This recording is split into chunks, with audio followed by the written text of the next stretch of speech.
What is up, X Factor? Welcome back to the PHNX Mercury podcast. Today we got a special post-game edition for you, and I'm joined by my esteemed MVP QB1 co-host, Stephen Pridgen-Garner. Stephen, how are you? Doing good. That was a fun basketball game, I would say. What you think about how they obviously the result wasn't what you were hoping for and what anybody that's tapped in with us was hoping for, but what was your general assessment of that game? Right off rip, I'm gonna just say it. The Phoenix Mercury, if we could disappear, or if we could just eliminate the first quarter, just like my mom said in the comments, the Phoenix Mercury have this game in the bag. I mean, period. I guess I shouldn't say in the bag, but I mean, the difference between first quarter Mercury and the rest of the game, Phoenix Mercury, I made the joke over on Twitter. They quite literally defrosted in that, quarter timeout situation. It was a close one, and ultimately the Mercury fell to the Lynx, but in a game that they did not win, I don't think you could have asked for much more of a will and try from this team. In the first quarter, it kind of felt like they might give up a little bit, and they just quite literally did not. They did not go away. They at two different points in the game had the lead late and could have kept it, and unfortunately turnovers and quite literally silly fouls cost them the game, in my professional opinion. But that being said, we got a lot to talk about today, and I do want to give a special shout out to our excellent, prodigious Kevin Thomas behind the scenes working the X's and O's for us on this fine Sunday afternoon. Not everyone is going to hang out with us, talk about a big old loss on this fine day. So we want to give big shouts to our guy, Kevin Thomas, who's been tapped in with the Mercury since the Olympic break, and he joined PHNX. Dude has been locked in on Merc. So shout out to that guy for that. That being said, though, I think we should just kind of jump into it right off rip and take a look over at the numbers presented to you by Desert Financial. And when you look at this, it's actually pretty crazy. The Mercury obviously fell to the Lynx 102-95, but the field goal percentage is, right on rip with one another, and which is crazy because in the first quarter, the Lynx were shooting 61% from the field. So the Mercury obviously made some defensive adjustments to bring that percentage back down to 49.3%, but we obviously can see the big discrepancies in the free throws and the assists between the two teams, with the Minnesota Lynx having 25 trips to the free throw lines compared to the Mercury's 11. And then the assist line, where the Lynx assisted on 30 made baskets and the Mercury only assisted on 19 of their made baskets. And the three-point percentages, I mean, when you look at it, it's pretty crazy. The Mercury shot 51.9% from the field, 14 of 27, and the Lynx with their 41.7%, 10 of 24. I mean, they stuck in it due to their three-point shooting from, let's just say it, Natasha Cloud and our GOAT, our 42-year-old GOAT, Diana Taurasi. It was a hell of a game, and they really scrapped back in it, and you can really see that based on those numbers. Yeah, some of the numbers that stand out to me: Minnesota 30 assists on 34 field goals made. That is very much true to the identity that they've established. Being one of the better assisting teams on a assist percentage perspective in league history. And then on the Mercury side of things, just 19 assists on their 37 made field goals. That's not necessarily a balance that Nate would be looking for, but that's sometimes some of the things that you fall into when you're going against a team that's so strong in their defensive shell. The positive, though, on that side of things, if we're looking at obviously the free throws are what they are, but in terms of attempts on goal, the Mercury got up 5 more attempts than the Mystics, than the Lynx did. So just kind of looking at the process, that's a bit of what you want. Obviously, you want more assists, meaning that the ball's moving around and you're getting them in rotation more to get more clean shots or more easy shots for yourself, rather than having to always work in one-on-one type of scenarios to get your buckets. But again, at the end of the day, this Phoenix Mercury team was built to do this if they need to. This felt like a game where they didn't necessarily need to the extent that they did at times. But when Natasha Cloud's knocking down as many jump shots off the dribble as she was in self-creation, you just kind of live with that. In game 2, they're going to need a little bit more balance in terms of that particular dynamic and scoring a little bit more easily than they did in game 1, especially in that first half. Yeah, absolutely. And Mercutio in the comments, I really appreciate you tapping in with us, but this is the PHNX Mercury show, and I don't know about Kevin Durant or the Suns. So I will leave it at that for today. That being said, though, like Stephen said, I want to give a special shout out to Natasha Cloud. We're just going to get the slay out of the day over real quick because, quite frankly, Natasha Cloud played exactly like I've been saying Natasha Cloud was going to play like in the playoffs. And when I think back, I just spoke about this on our most previous show. Natasha Cloud, game 2 of last year's playoff series against the New York Liberty, almost identical stat lines. 33 points both games, 9 assists or 10 assists today, 9 assists last year. 6 rebounds today, 6 rebounds last year. The girl is a dog in the playoffs, and I need to make sure that that is heard. I've been saying it for 3 months that it's defrosting and it's coming. Y'all just need to be patient. And here she delivered on every account today. She the double double is what it is. She went off in every way that the Phoenix Mercury needed her to go off today. Yes, she did have the highest amount of turnovers on the team, but she also played the most minutes and did the most work with the basketball today.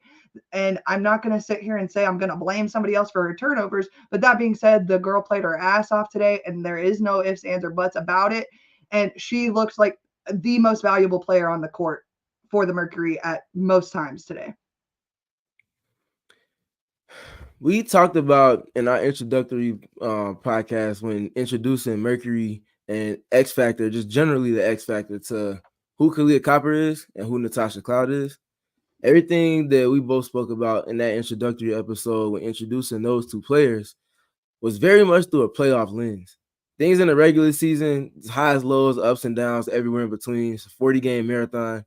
When you get to the playoff stage and you have players that have to bring it in specific ways for you to win games or win on game plan in a game within the game, those two players make it happen. Natasha Cloud's performance tonight was another example of just that. Phoenix Mercury scored 95 points. Natasha Cloud accounted for 58 of those 95 points. 33 points, 25 assist points created via those 10 assists that she had, like Erika mentioned. We talked about last week, and really earlier this week, actually, about Natasha Cloud and her counterpunching against the coverages that defenses are throwing at her this season. And after the Olympic stretch, really the last 3 weeks of the regular season, the space that she was operating in against that in particular, Minnesota sprinkled a whole lot of those things in. And every under that Natasha Cloud saw, she was very comfortable and very rhythmic, getting her feet underneath her, pulling up for the 3-point pull-up and knocking them down to the extent of knocking down 4 of 8. And then in addition to that, and before that, she really helped to set a tone for this Mercury team, getting her feet dirty, getting her feet muddy, and getting a piece of the paint. Whole lot of drives to the basket in that first half. I think she had 7 attempts at the rim in this one, if I'm not mistaken. Yeah, she was 5 for 7 at the rim in this one. In addition to the 3-point shooting, in addition to the assists, in addition to guarding Napheesa Collier in the second half, all of these little things that Natasha Cloud is doing, she's very much an identity piece for this Phoenix Mercury team. And again, if they're going to win this series, like I mentioned in the preview, they need Natasha Cloud to be one of the 2 best point guards in all of playoff basketball. Obviously, everybody hasn't played yet, but this performance right here, I don't think there's another point guard that's going to top that particular performance through the first game of their respective series. Absolutely. Like all of what Stephen just said. In fact, Kevin, let's just bring up the graphic of our 42-year-old GOAT and our PG1 Natasha Cloud. Listen, like I said, this is just a ridiculous stat line from our girl Tosh. 33 points, 4 for 8 from 3, 6 rebounds, 10 assists, and then 2 stocks, as Stephen likes to call them. And then obviously we got our GOAT with 21 points, 5 for 10 from 3. Just an absolutely ridiculous performance from her from the 3-point line tonight. 2 rebounds, 2 assists, and a stock as well. These 2 players really kept us, the Mercury, in the game today. And it just was exactly what, like I said earlier, exactly what they needed from both of these players at the right time. I saw Steven tweeting about it during the game. Extremely timely from both of these players. Yep, perfectly said. And I don't think you can put a value on the timeliness of the buckets from Diana Taurasi in particular. This game had moments where there was a need for the Mercury to kind of take the lid off the rim and do it especially from deep. And what happens in the third quarter? Diana Taurasi knocks down, I believe, 3 threes, all coming off of pin downs from Brittany Griner. And I think obviously a loss is a loss, and especially when you're talking about a condensed 3-game series, you lose one, your room for error is completely evaporated at that point. It's non-existent. So you want to make sure you apply that context. But there is a lot that the Phoenix Mercury learned about themselves in this game. And I think there's a lot that they learned about their matchup in particular with this team and the Minnesota Lynx that should give them some competitive advantages in terms of game planning going in a all-important game too. Now we can say it's a gotta-have-it game, a must-win game, if you will.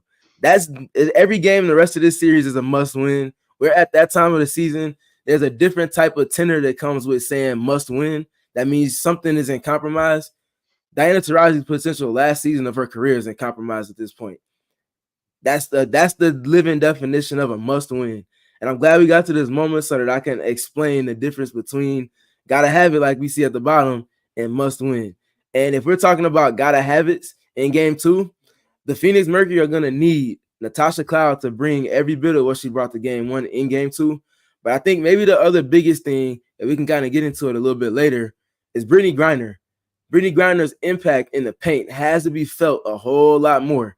We'll talk about some of the things that they were doing defensively. I had a chance to speak with Nate Tibbetts about it as well post-game.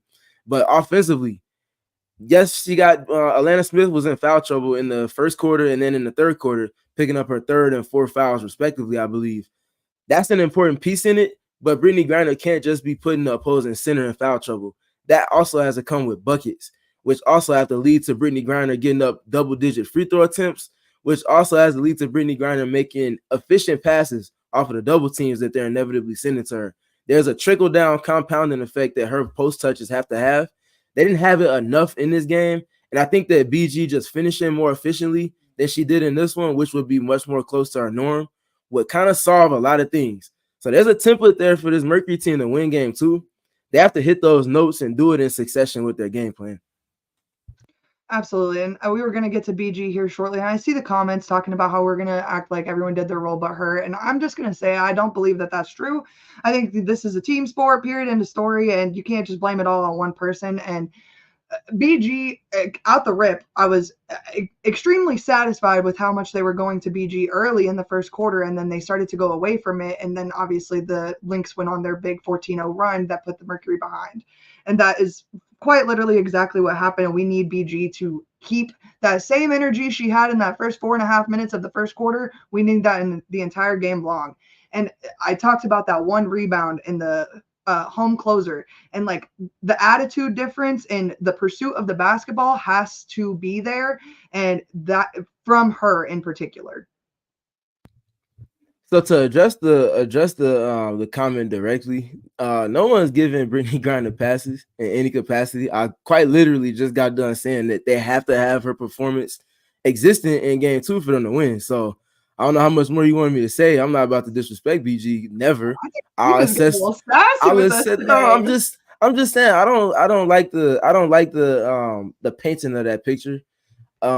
This is the wrong podcast for that. Appreciate you tapping in. This is definitely wrong podcast for that. But to my point, what I'm getting to is Brittney Griner has consistently been an advantage for this team. She didn't have the impact in terms of efficiency that I was speaking to today. But if your advantage is always getting to the ball whenever she touches the ball, whether she scores or not, the advantage is created. Now it's a matter of how efficiently are they scoring off of that. So if you really want to break down the game and talk about it, we can do that. But I'm not going to just let somebody kind of speak on our podcast about Brittney Griner like that. It's the wrong one for that. And I'm not sorry for it either. Can we keep Sassy Stephen? I need him in the chat 100% of the time. Nah, it's playoff basketball. The energy different. Let's get to it, man. Yeah, like my bestie said, period, Stephen. I'm period. Oh my God. Aya in the comments, Napheesa Collier jokingly said on Diana Taurasi, hopefully we can end her career on Wednesday. That is sickening. Aya, I appreciate you popping in with that comment, because that I hope every Phoenix Mercury basketball player is watching this and just read that comment with us and said, nay. Well, appreciate you for tapping in, Aya. Thank you for adding that context to it as well. I wouldn't expect anything less from a fellow dog for one, but another UConn Husky as well. There's no love lost between these Huskies when they're going up against each other. You might see all the hugging and all that stuff after the game, flicking it up for Gino, all of that fun stuff. But when it's 40 minutes in between those lines and somebody's season is on the line or somebody's record is on the line, you better believe they're going at it. And I wouldn't expect anything less in game 2. I think we see a legendary game from somebody on the Phoenix Mercury in that game. Not saying it's going to end in a win. I'm just saying somebody is going to show up in a loud manner. Well, to kind of go back to your gotta habits, obviously we talked about BG. Let's talk about Kahleah Copper for a second because the announcer said it actually best. In the clutch, Kahleah is and has been that girl all season for the Phoenix Mercury. And so in order for me to, before I say this, I do want to say that she has been put a lot of games, including ones against the Minnesota Lynx, away for the Mercury. That being said, we need her presence to be felt a lot sooner than it was felt in today's game. I think she had an early bucket, and then after that, it was kind of quiet for a quarter and a half until the late third, in which she started to get going. And we've been talking about this all season about how important it is to get Kahleah going early, and whether that is her driving to the rim and going to the free throw line or her taking shots early, but it is something that is necessary for this Phoenix Mercury's identity. Yeah, as a basketball player, but especially speaking through the lens of scoring, Kahleah Copper lacks nothing. We talked about that ad nauseum this season. 3-level scoring on efficiency, whether she's doing it with a live dribble or herself, creating for herself or creating off the advantages from someone else. She gets it done. I think this is she's still in the ramp up period in terms of her returning for her first game to end the regular season on Thursday. And now ramping up for the playoffs. She only had one game that she's played over the last 2.5 weeks, if I'm not mistaken, and only 2 or 3 practices within all of that. So that's not a lot in terms of ramping up and getting back to game speed with things. But you can see the shift in the second half. And I will give a lot of that to the style of play that the Mercury played with in that second half. Got to ask Natasha Cloud and Celeste Taylor about pace, particularly for their guard group, and what we saw in the second half. And they both immediately nodded their head and said that pace was very much a conversation between Nate and the group, and that they had to play with that. Naturally, a lot of that pace that we're speaking to is going to stem from them consistently stamping stops on defense, which they did on consistency in the second half. They won both the third quarter and the fourth quarter. And quite honestly, they almost won the second quarter too. That late run that they had going into halftime really changed a lot. Even though they did lose that quarter by 1 point, but to have seen such a stark contrast in what we saw in first quarter to what we saw in the second, third, and fourth, a lot of that was unlocked via their pace. You play with pace. Natasha Cloud's at some of her best. She can obviously score in the half court too, but if you're playing in the open court, for one, that means the defense is not set. That means that rotations and double teams and matchups are all in compromise. Playing with that certain requisite of speed that you need to helps to get easier baskets. We talked about them needing to get more assists and moving the ball and getting easier baskets. A lot of that comes from the pace. So again, speaking to no moral victories, and they should have had game 1, but they're templates for them to have an avenue or 2 or 3 to win in game 2 if they can kind of repeat this. I feel like this was a very repeatable performance for the Mercury. You might not necessarily get 33 on 4 made threes from Natasha Cloud, but if you get 2 on 18 points from Natasha, and you get Diana playing to her standard, and you get Brittany Griner playing to her standard, and Kahleah does what she did in the second half, being one of the most clutch players in the league and leading the W in clutch this season, the avenue is there. I think the biggest thing, which we'll get to after this, is what they do on defense and if they can sustain that. Well, that's a great point to just take a good moment to say thank you to our good friends over at Empire Flooring. I'm not sure if you're familiar with Empire Flooring. Actually, Stephen, I already know you're familiar with Empire Flooring. You sang the jingle for me the other day, and I was very, very satisfied with the performance there. So, I can't take credit for that. That was Chris. That was Chris. Right. That was not me singing on this microphone. I'm trying to paint you in a good light, Stephen. Come on, help me out. Help me help you. That being said, I know Stephen, he's about to be partaking in a big life change. And one of those life changes just might be new flooring. And so our good friends over at Empire Flooring can help with that. You can go to empiretoday.com/PHNX. You can go over to their super, super cool floor visualizer, take a picture of his living room, upload that bad boy, see what his new flooring is going to look like. And then he can use code PHNX to get $350 off of those new floors. Empire has, licensed sales consultants that are there to help you out in a very personalized way. Oh my goodness, you guys. Sorry, I'm too focused on the basketball, not enough focused on the Empire Today. I'm so sorry. Got to get these new floors. So head over to empiretoday.com/PHNX to get your $350 off of your new floors. Now, I do want to start the defensive conversation in one place. And you knew I was going to have to bring her up at some point because I've been on the Celestial bandwagon for a few weeks now. I've been barking in your ear, in your text messages, on Twitter, basically anywhere I can bark. I've been barking about how Celestial is, or Celeste, I'm sorry, I'm calling her the fan club nickname. My bad, y'all. Celeste is that girl on the defensive end of the court, and she proved exactly that today. And I tweeted it very early in the game that I wanted Celeste in, and I wanted her glued to Courtney Williams. That's what I wanted to see. And what exactly happened? Erika praise, manifested positivity. Celeste gets thrown on the floor. And y'all, if you watch the Wildcat show, you know that what I'm about to say is just a little inside joke, hee ha ha. But then cheating kept Celeste off the floor the rest of the game, y'all. And I'm just not going to stand for that. I'm really not. If my girl got hit in the face and it didn't even get looked at a single time. And listen, I know that not everything can be reviewed. And at the end of the day, this is basketball. It is a contact sport. But let's be so serious in that my girl Celeste Taylor got an elbow to the face and not a single call was called. And we all saw what happened later in the game when BG was pivoting and got an elbow in somebody else's face. And that was exactly what should have happened when Celeste took the elbow. So I just wanted to make sure that I gave big shouts because I know she didn't play in the entire second half, quite frankly, because she got poked in the freaking nose.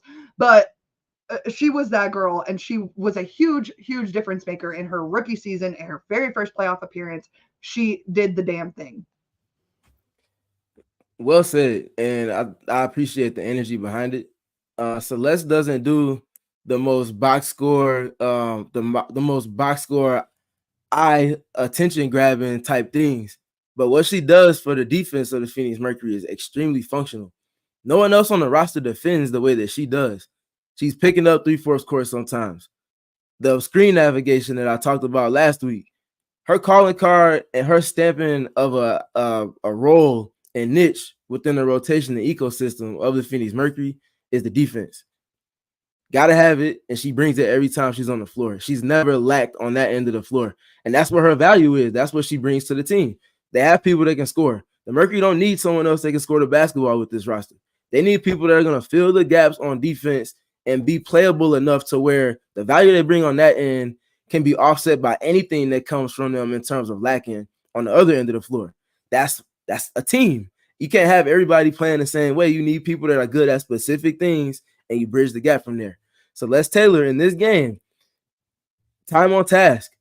You give her a task, and she's always on time with it. Multiple deflections, like you said, just flustering things. Very solid with her switching as well, which is something we'll get to when we do speak to the defense. But I think that Celeste was very good for this team in this game. And unfortunately, but I think Natasha Cloud may have broke some news post-game, and she was talking about Celeste. Celeste didn't want to say too much, being a rookie in front of the microphone, but Natasha let her say her piece. And then she said she's not going to defend herself, but I will. And she proceeded to say how the call was slighted on that particular play and that Celeste may have broken her nose. So we might see masked Celeste in game 2. I don't think she's going to be out for the game, but about masked Celeste, I'm sorry, but y'all will have to mute me on Twitter. But yeah, that's the price for playing defense on the highest stage. It's not going to feel good. It's not always going to look good. But she just gets after it in a way that sends teams off script and causes chaos. And that's the type of situation that kind of came up when you play that style of physical play, especially on the perimeter. Hope she's okay. Hope she plays in game 2 because all the value that she brings in guarding the ball and how she operates on the defensive end in tandem with Natasha, but also independent of Natasha, is going to be extremely important, especially with no Rebecca Allen in this series. And speak of that, just real quick, obviously, since we've spoken to you, I think I said it in the last pod that I did not think that the Beck Allen would return for the playoffs. And obviously it's been broken. She is officially not returning for this team for the playoffs. We could go on all day about what a difference that's going to make, but why do that? Frankly, when the team proved today that we can see good basketball from this squad without Beck Allen, and they can win this game on Wednesday. So I'm going to let Stephen take us away to talk about the defense a little bit. Yeah, so defense, let's start with what wasn't there. And that was the defense in the first quarter. 32 points. 32 points in the first quarter. Not gonna get it done. You're working an uphill battle to get back even for 2.5 more quarters, and then you finally start to find your footing. And now it's just about trying to sustain. But imagine what this game looks like if the defense shows up in the first quarter. Like, obviously, you want to credit Napheesa Collier, 11 points, and she just wasn't touching the rim, let alone missing a shot in the first quarter. I mean, y'all saw at one point I just begged on Twitter. I'm like, can you just miss one for us? Like, please. And I'm sure Nate was saying the same thing from the sideline too, because it's like the defense wasn't bad. I think she may have had like one or two open shots, but everything else, she was just taking tough shots. Bump fade in the post against the switch. Like, she was just in her bag. She was just in her bag. Sometimes you have to tip your hat to greatness on this playoff stage. Playoff big time players are gonna pull up and they're gonna do what they do. They're gonna get in their bag. Napheesa is, for my money, the second best player in the W this season. Should finish second in the MVP, and that's no kind of consolation prize when you're up against everything that Asia Wilson has been this season in a historical lens in terms of how we're speaking on her game. But yeah, Napheesa showed why she's been the second best player in the W and why she's been the best in a couple of stretches over the course of this season in this particular game. You take that, but you can't give that up and also concede the open 3-point shots that you were to Bridget Carlson, the open middies you were conceding to Courtney Williams, like those type of shots, the Kayla McBride buckets. You just can't allow for those to happen. In addition to everything that Napheesa Collier is doing, I feel like they found their footing in terms of their defensive process after the first quarter. Started off with more pressure, extending it like we saw against the Los Angeles Sparks. And then falling back into their zone defense to start the second quarter, and then just generally playing more zone defense in that second quarter. That was all effective and important. And then in the second half, they really started to get into more switching. And I think that's going to be the key for them. If they can stay sharp in their switching process with their defensive schemes, I think that's where they can really find an avenue to put themselves in a position where they're in striking distance like they were in game one. And I think a lot of that is going to come with Brittany Griner and her being an anchor in a more evolved sense. So you think about a defensive anchor, you think about Lisa Leslie, you just think about Sylvia Fowles, where they're protecting the basket. An evolved kind of more present day defensive anchor is someone like Napheesa Collier or Breanna Stewart. They're not standing at the basket waiting for people to block shots all the time. They're getting out and switching. They're playing it back and taking away the advantages off of switches that our offense is trying to create. And we saw a whole lot of that from Brittany Griner in the second half. Nate Tibbetts mentioned to me post-game that he feels like that's an important dynamic of their defense, maybe a little bit more than they leaned into it in the regular season for this particular matchup with the Lynx. And he said he felt like they were solid in that. It's just a matter of them doing it for 4 full quarters now rather than just 2 or 2.5. So I'll be looking forward to that come Wednesday for game 2 or Tuesday for game 2. I think it's Wednesday, right? It's Wednesday. It's Wednesday. I'm looking forward to that part in game 2. How much do they go to their switch and how much do they lean into it? And I'll definitely be breaking down the film on that particular dynamic of their defense in the coming days. The comments have me rolling because Andy, 32 points is an improvement from 35 on Thursday. You are so correct. Yes. And, that's all we can really ask for is just slight improvement, like better than yesterday. You know what I mean? And then Matthew, that comment from Fee about retiring DT is not giving very bleed blue vibes. I would agree. And then my good mother, maybe Nate could tell them that the first quarter was canceled and they're playing an extra long second quarter. I'm going to be honest. We've also seen a 6-point second quarter from this team, so maybe we just tell them that it's all the second half, and also maybe we put me on the scout because actually back to what Stephen was saying for a second, because sorry, I'm a little all over the place. We just, y'all have never seen me this close after the game before. I need at least 3 hours to come down back to earth. But Courtney Williams, it felt like she scored 30 points. And I'm looking at the box score right now, and she only scored 9. And that is just crazy because I'm sitting there, and every time she puts a shot up, I'm like, that girl's automatic from mid range. Automatic. So I'm not. They obviously did something to stop her because I feel like at one point it did feel like she was perfect, but apparently she was 4 for 12. So I feel like I've been stumped. Yeah, what they were doing with Courtney Williams, first of all, it was Natasha Cloud that started the game on her. I thought that was important because I was very curious, especially without Rebecca Allen, how they would go about trying to phase Napheesa out the game. And by phase, I mean just break her rhythm because you're not going to completely take her away. Sophie had that matchup initially. Sophie obviously got in foul trouble early in the first quarter and just generally had trouble staying in front of and contesting the shots from Napheesa. But on the perimeter, where good things were happening, was Natasha Cloud helping to set a tone at the point of attack on Courtney Williams. Nate has consistently over the course of the regular season and going in that same vein in the first game of this series has been playing the under in pick and roll. Courtney Williams with Courtney Williams. She's one of the higher volume pick and roll ball handlers in the W. I think it's her, Sabrina Ionescu, Courtney Williams, and Chelsea Gray and Caitlin Clark that are one of the 5 most high volume pick and roll ball handlers. But all 5 of them were over like 400 and some change in terms of possessions in pick and roll. So playing chess in that particular context and trying to take away a diet of Courtney Williams' process that makes her elite and doing that on efficiency with your defense really helps to kind of chip away on the margins. And we saw a lot of that from Natasha Cloud specifically. And obviously, like you talked about, Celeste Taylor picking up that baton from the tone set by Natasha Cloud on Courtney Williams when she came in and just stifling, going under and pick and rolls, and then meeting her on the second side, keeping her from the elbows as much as you possibly can. Or if she does get to that elbow, making sure you're getting up a solid contest and making sure that she feels you at worst. And I think they did a solid job in that. I don't think you could ask for much more in terms of what you're doing to Courtney Williams. The other part of it and now is where you get the rest of the defenders to stay at their spots and not be helping over or over helping to where now Courtney is in the mid-range, somebody else commits, even though Natasha's already on her hip, and now it's a Caleb McBride wide open 3 or a Bridget Carlton wide open 3. That's a little thing in their process they got to be better at for a full 4 quarters. I think they'll get there, but it's just a matter of if they actually show that and they do it for 4 quarters, because that's what it's going to take to win on the road against this Minnesota Lynx team in game 2. Before we go and make some predictions, anything else from the post game that we feel like needs to be mentioned? I like the energy from Natasha Cloud. It seemed like some of the questions that people were asking, they were kind of surprised that she pulled up to a playoff matchup the way that she did in this one. And she was very much, I've been this, I've done this. This is not new.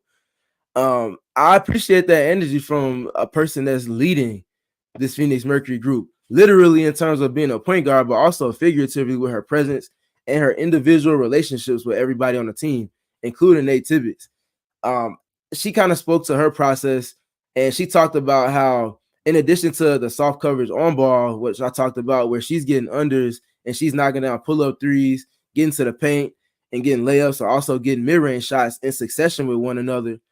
She also talked about how off the ball that she was the player that's been essentially a help point, which is when you're spaced off the ball, somebody else like Brittany Griner has the ball, usually at the elbow or the block. She's usually the person that someone's going to be double teaming off of. And she was saying that it's important for her to consistently take and make the shots that she was taking today with confidence, because that's, if she's not, she's playing into the opponent's game plan. And she said she takes that as personally at the podium. And I think, again, I'm talking about the energy and the tone coming from your leader. That's what you need. You need the energy, you need the tone being set, and then you also need the actions to follow. Tosh got big green check marks on every last one of those parts of her process today. And again, you can't ask for a better game. And for her to have played so well in this one, in terms of counterpunching the game plan she saw against her today, this is a game that they just needed to win this one. They just had to have this one. And yeah, I the won't say slick back bun is back for sure. I ain't gonna say too much on the slick back. I know Tosh don't like it, but listen, the slick back bun, Matthew's right. The transmitter, the satellite just works better. I don't know what it is, but I need the slick back to be here for the rest of the playoffs. Like they can do anything with slick back Tosh, okay? And while we're on the topic of the vibes, actually, my good friends over at Desert Wave Media were tapped in. They're in Minnesota for the games, and I just want to say they took a video pregame of after the introductions were done and the squad is sitting on the sidelines and they're still waiting for tip to start, and they're all huddled up and they're dancing together. And I've been to 22 of these Mercury games, okay, and I don't think I've ever seen them huddle and dance like that in pregame. And so if they keep these same vibes up, I think Billy could be correct. They can win on Wednesday on the road if these vibes stay the same. Now, if they go back to the hotel room and they're down on themselves and everybody's they're cooked. That being said, though, if they stay up the way that they are today, they have just as much chance to win on Wednesday as the Minnesota Lynx do. Erika, I have a question for you. Okay. When we were describing this Phoenix Mercury group and how they're unique across the entire W to start this lovely podcast that we've been doing for a nearly full season now, what was the animal we equated this group of players to? Shit. Well, that is a very specific question. It could be a dog, but I don't know. Dogs. Okay. Plural. Okay. I just want to make sure that I was thinking right. Plural. And we talk about takeaways from post game. The way that Natasha Cloud was barking, and I mean barking in an endearing way, so don't go and try to twist my words. Tasha knows me fairly well. She knows what's up. When I say barking, I'm talking about imploring and getting the most out of your teammates. The tone she set and the way she ended her post game when she was speaking to me about pace was important. One of the other things that she noted was that all they need is one. They came to Minnesota to get one game. Obviously, you see avenues or opportunities where they could have did so in game one and would have made their job, the rest of this series in particular, easier. They didn't. That's over with. But game two, they still have an opportunity. And as an athlete, as a competitor, the most you could ever ask for is a chance. You give them a chance, you give a dog a chance. You know what dogs typically do. So to see her barking the way that she was, so eloquently as she always does, you could tell that that was an energy that wasn't just the wave she was riding on, but it's something that everybody else was riding on as well. And I'm expecting for them to come out and set a better tone in the first quarter and kind of seeing what they can do in terms of rolling the dice the rest of the way from there. But I think in process, they have to have a better first quarter like you opened up this podcast with. Well, and let's just make some predictions. I'm going to say it, okay? And I'm going to say something very bold. And I, if I'm wrong, I'm wrong. But you know what? Dogs are dogs, and I'm going to bark this one, okay? I'm going to take the Phoenix Mercury to win game two. And on top of that, I am going to say that Kahleah Copper will score at least 25 points in the next game. And I am going to say that is a gotta have it to win the game. Well, you are definitely in my mind, in my brain right now, right on my mind with this. Yes, Kahleah Copper has to pull up and have that type of energy in game two. Everything that she found success-wise in that fourth quarter in particular, multiply that times 3. And now you have a process that's going to be hard for Minnesota to guard. Speaking to being guarded, Bridget Carlton and Kayla McBride are solid defenders. They're a big piece in what's ultimately the best or second best, depending on who you ask, defense in the W this season. They're great team defenders.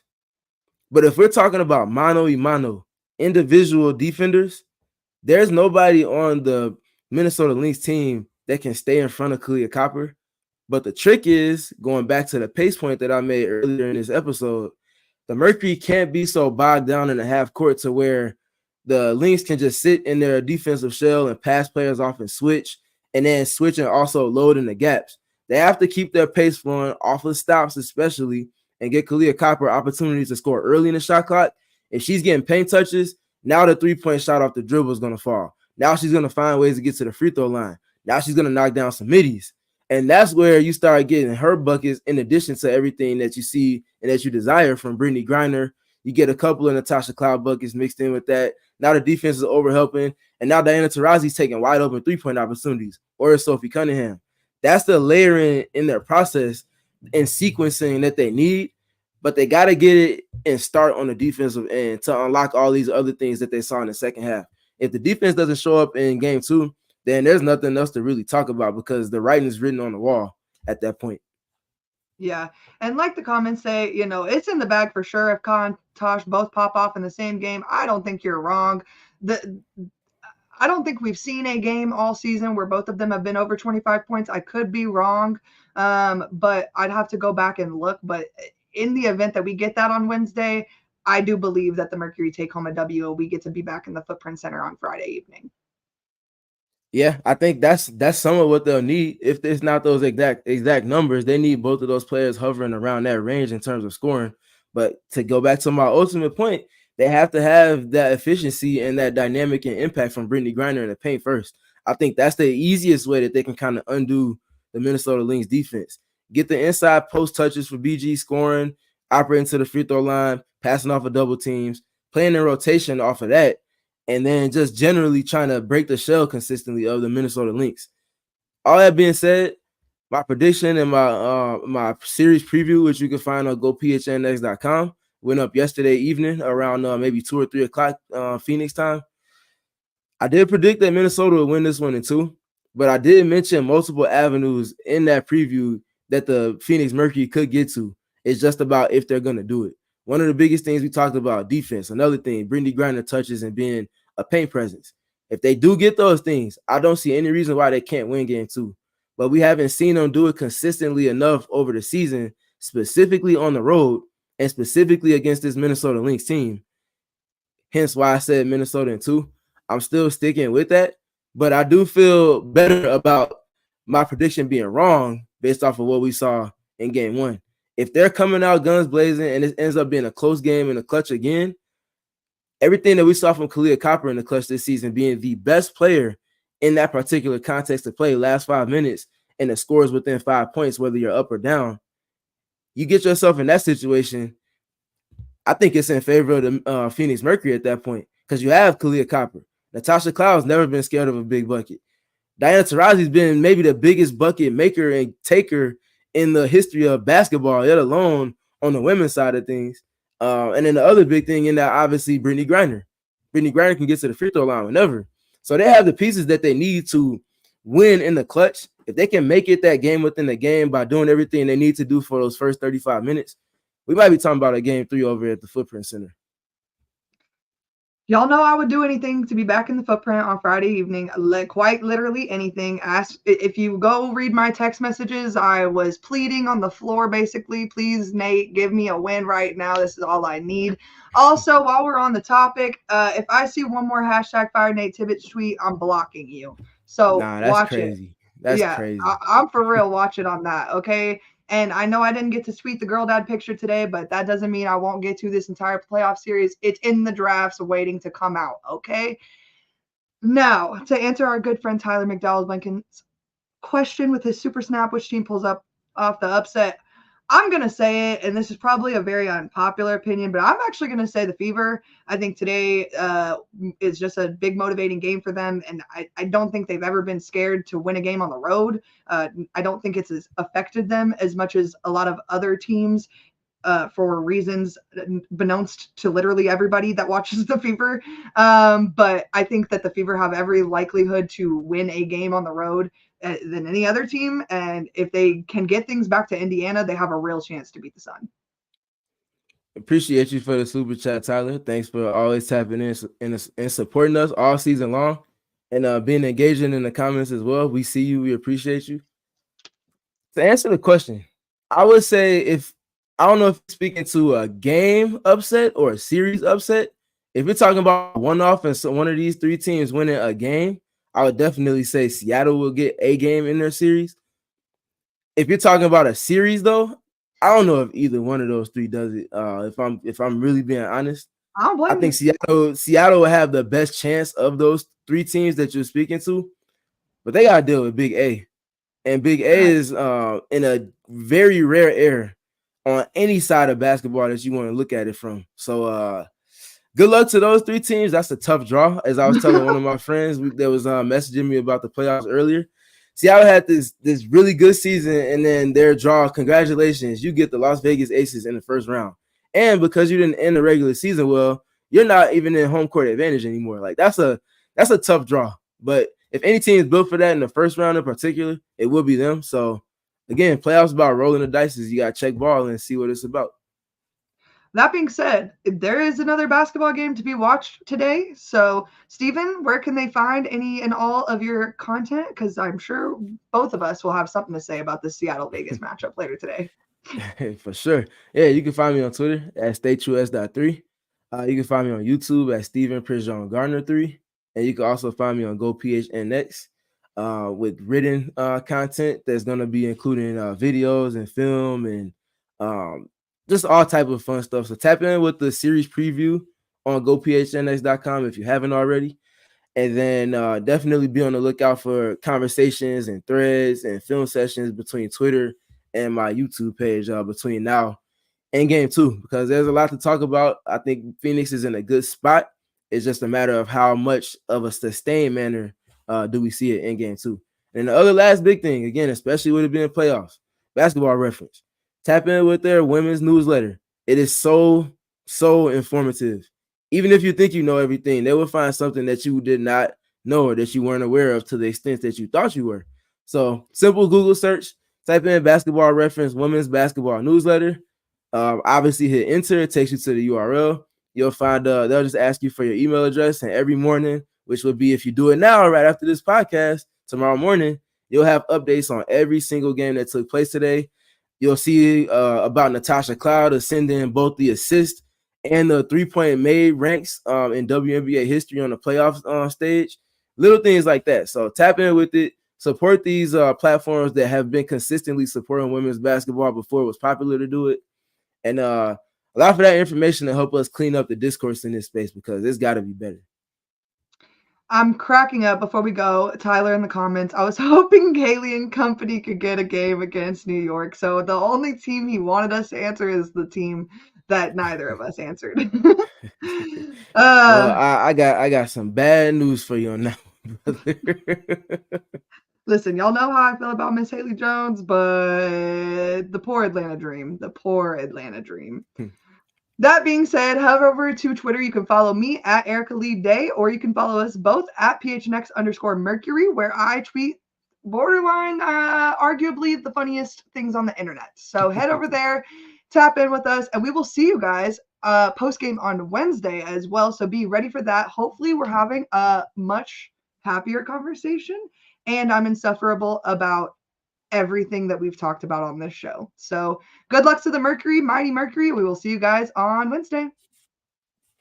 We all silly like the mayor.